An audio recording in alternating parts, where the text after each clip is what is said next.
fået et tog. Og jeg har fået 2 næsser. Ja. Ikke lov at tage. Mhm. Eller næse. Det er rigtigt.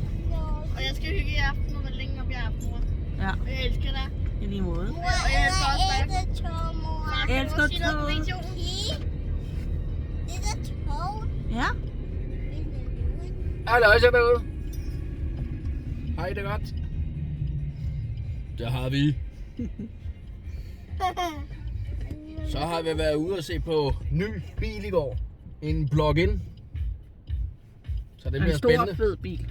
Og jeg har hjemme 6 i går. Så nu begynder vi at se på en anden bil. Eller var god. Ja, du var i skole. Og jeg har hjemme 6. Ja, du var i skole først. Og så var du hjemme hos Hector. Jeg var skole først, og så Hector bagefter. Ja. Husk at abonnere, da det kan hjælpe os rigtig meget, og det er gratis.